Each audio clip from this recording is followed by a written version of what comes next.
ہمارا آئین تحریری طور پر مرتب ہوا ہے. غیر تحریری آئین کے مقابلے میں سیاسیات کے عالم اس نوع کے آئین کو بہتر گردانتے ہیں.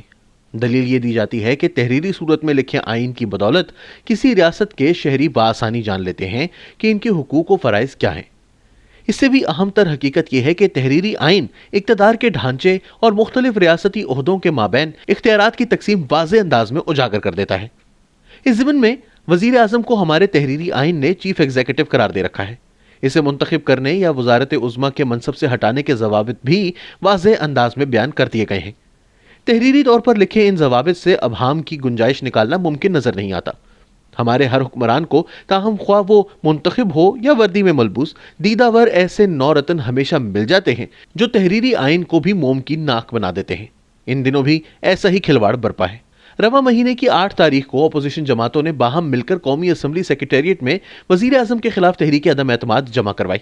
ہمارے تحریری آئین کا آرٹیکل 95A واضح انداز میں بیان کرتا ہے کہ اگر اراکین قومی اسمبلی کی مختص تعداد تحریری صورت میں وزیر اعظم کے خلاف تحریک عدم اعتماد پیش کر دے تو زیادہ سے زیادہ 7 دنوں کے درمیان قومی اسمبلی کا اجلاس بلوا کر اس کی بابت گنتی کروا لی جائے گی. آرٹیکل 95A کئی بار پڑھنے کے بعد مجھ سادہ لوح نے فرض کر لیا کہ قومی اسمبلی کے سیکریٹریٹ میں تحریک عدم اعتماد جمع ہو جانے کے بعد زیادہ سے زیادہ 15 مارچ 2022 تک یہ فیصلہ ہو جائے گا کہ عمران خان صاحب کو وزارت عظمیٰ کے منصب پر برقرار رکھنے والی اکثریت میسر ہے یا نہیں. سیانوں نے مگر سمجھایا کہ 7 دن کا آغاز در حقیقت اس روز سے ہوتا ہے جب قومی اسمبلی کے رواں اجلاس کے دوران وزیر اعظم کے خلاف تحریک عدم اعتماد ایوان میں بھی پیش کر دی جائے. یہ دلیل سنتے ہوئے میرے جھکی ذہن میں سوال اٹھتا رہا کہ اگر تحریک عدم اعتماد قومی اسمبلی کے اجلاس کے دوران ہی پیش کی جا سکتی ہے تو اپوزیشن نے اسے قومی اسمبلی کے سیکریٹریٹ میں جمع کروانے کی ضرورت کیوں محسوس کی. اس کے علاوہ خیال یہ بھی آیا کہ اگر کوئی وزیر اعظم اکثریت کھو دینے کے باوجود کئی ہفتوں تک قومی اسمبلی کا اجلاس منعقد کروانے کی اجازت ہی نہ دے تو اسے لگام کیسے ڈالی جائے. مذکورہ سوال کا جواب دینے کی بجائے حکومتی اور اپوزیشن جماعتوں کے سیانے مجھے آئین کے کسی حکم اور اس پر عمل درآمد کے طریقہ کار کے مابین فرق سمجھاتے رہے. یاد دلایا گیا کہ قومی اسمبلی کے سیکریٹریٹ میں فقط وزیر اعظم کے خلاف تحریک عدم اعتماد جمع نہیں کروائی گئی ہے. ایک اور درخواست کے ذریعے تقاضا یہ بھی ہوا ہے کہ قومی اسمبلی کا اجلاس طلب کیا جائے. ہمارے آئین میں یہ بھی لکھ دیا گیا ہے کہ اگر اراکین قومی اسمبلی کی مختص تعداد قومی اسمبلی کا اجلاس بلانے کا تقاضا کرے تو اسے ہر صورت 14 دنوں کے درمیان بلانا پڑے گا. اس شک کا جائزہ لیں تو قومی اسمبلی کا اجلاس 22 مارچ سے قبل ہر صورت منعقد کیا جانا چاہیے. اسپیکر قومی اسمبلی مگر اس ضمن میں پکڑا ہی نہیں دے رہے. یہ کالم لکھنے تک قومی اسمبلی کے اجلاس کی تاریخ طے نہیں ہوئی تھی. تحریک انصاف نے البتہ 27 مارچ کے دن اسلام آباد میں 10 لاکھ کا ہجوم جمع کرنے کی تیاری شروع کر دی ہے. مولانا فضل الرحمان نے مذکورہ فیصلے سے مشتعل ہو کر اپنے کارکنوں کو 23 مارچ کے دن سے اسلام آباد پہنچنے کے لیے سفر کا حکم دے دیا ہے. ان کا رویہ تحریک انصاف کے حامیوں کو آ کے وقات صحیح والا پیغام دیتا نظر آ رہا ہے. وزیر اعظم کے خلاف جو تحریک عدم اعتماد پیش ہوئی ہے ذاتی طور پر میں اسے نامناسب تصور کرتا ہوں. عمران خان صاحب کے انداز سیاست و حکومت کی بابت ہزاروں تحفظات کے باوجود خلوص دل سے خواہاں ہوں کہ ان سے اپنی آئینی مدت مکمل کرنے کا حق نہ چھینا جائے. بہرحال جب تحریک عدم اعتماد پیش ہو گئی تو اصولوں پر ہر صورت ڈٹے رہنے کے دعوے دار عمران خان صاحب کو قومی اسمبلی کا اجلاس جلد از جلد طلب کرنے کا اہتمام کرنا چاہیے تھا.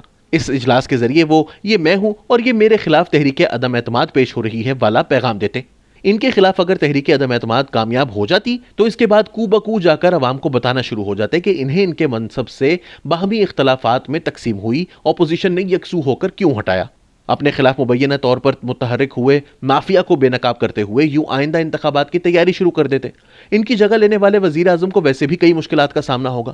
عمران حکومت نے 2019 میں IMF کے ساتھ جو معاہدہ کیا اس کے ہوتے ہوئے ستمبر 2022 کے اختتام تک بجلی، گیس اور پیٹرول کی قیمتوں کو ہر صورت بڑھانا ہے. عمران خان صاحب نے تاہم چند دن قبل مذکورہ معاہدے سے پہلو تہی کا اعلان کیا. بجلی اور پیٹرول کے نرخ مزید بڑھانے سے انکار کے علاوہ ملک میں صنعت کاری کو فروغ دینے کے نام پر کئی رعایتوں اور ایک ایمنسٹی اسکیم کا اعلان بھی کر دیا. ان کے اقدامات نے IMF کو یہ کیا ہو رہا ہے والے سوالات اٹھانے کو مجبور کر دیا. عالمی معیشت کا نگہبان ادارہ گزشتہ ہفتے کے دوران زوم کالز کے ذریعے ان سوالات کے تسلی بخش جوابات ڈھونڈنے کی کوشش کرتا رہا. اس کی جانب سے ان کالز کے باوجود ابھی تک اطمینان کا اظہار نہیں ہوا ہے. یوں محسوس ہو رہا ہے کہ 2019 میں جو معاہدہ طے پایا تھا اس پر عمل درآمد اب ممکن نہیں رہا. سوال اٹھتا ہے کہ اگر عمران خان صاحب وزارت عظمیٰ سے فارغ کر دیے گئے تو ان کی جگہ آنے والا وزیر اعظم بھی مذکورہ معاہدے پر عمل درآمد سے انکار پر قائم رہے گا یا نہیں. اگر وہ انکار پر قائم رہا تو ہماری معیشت کو سہارا دینے کون سے امیر اور طاقتور ملک ہمیں بھاری بھرکم رقوم آسان شرائط پر فراہم کرنے کو آمادہ ہوں گے؟ بیرونی مدد اور قرضوں کے بغیر وطن عزیز میں مہنگائی کی اذیت دہ لہر سے بچنا ممکن ہی نہیں ہے۔ عمران خان صاحب کی فراغت کے بعد اس لہر میں مزید شدت آئی تو عوام کی کثیر تعداد تیری یاد آئی تیرے جانے کے بعد والا راگ الاپنا شروع ہو جائے گی۔ ٹی وی سکرینز پر تحریک عدم اعتماد جمع کروا دینے کے بعد ان دنوں ٹی وی سکرینوں پر اتراتے اپوزیشن رہنما اس وجہ سے اپنے عزیز ترین اینکرز کے فون اٹھانے سے بھی گھبرائیں گے۔ قومی اسمبلی کا اجلاس جلد از جلد طلب کرنے سے گریز کرتے ہوئے عمران خان صاحب در حقیقت اعتراف کر رہے ہیں کہ انہیں 342 افراد پر مشتمل ایوان میں 172 اراکین کی حمایت میسر نہیں رہی۔ اسی باعث وہ اپنے 10 لاکھ حامیوں کو 27 مارچ 2022 کے روز اسلام آباد جمع کرنا چاہ رہے ہیں۔ ان کے بلائے اجتماع کی رونق کو گہن لگانے کے لیے مولانا فضل الرحمان نے اپنے بندے بھی طلب کر لیے ہیں۔ دونوں جانب سے اسلام آباد کو بپھرے ہجوم کے حوالے کرنے کی ضد وطن عزیز میں امن و امان کے حتمی ذمہ داروں کو لا تعلق نہیں رہنے دے گی۔ 1993 میں نواز شریف کی پہلی حکومت کے دوران محترمہ بے نظیر بھٹو لانگ مارچ کی صورت اسلام آباد پہنچنے کے بعد ویسا ہی ماحول بنانا چاہ رہی تھی۔ ان کے ارادے نے ان دنوں کے آرمی چیف کو متحرک ہونے پر مجبور کیا۔ ان کی مداخلت کاکڑ فارمولہ کا باعث ہوئی۔ مجھے خدشہ ہے کہ 27 مارچ کے دن اسلام آباد میں 10 لاکھ افراد جمع کرنے کی ضد تاریخ دہرانے کو مجبور کر دے گی۔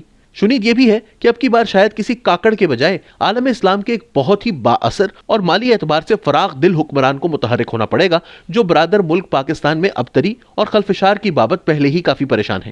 سکرینوں پر لگائی بڑھکوں کے برعکس حکومت اور اپوزیشن کے مابین میری دانست میں مکمکا کی تیاری ہو رہی ہے۔ میرے اور آپ جیسے عام پاکستانیوں کے جذبات اور رائے ممکنہ مکمکا کے تناظر میں کسی وقت کی حامل نہیں۔ سلاطین کی چالوں سے بے اختیار رعایا ازل سے بے خبر ہی رہی ہے۔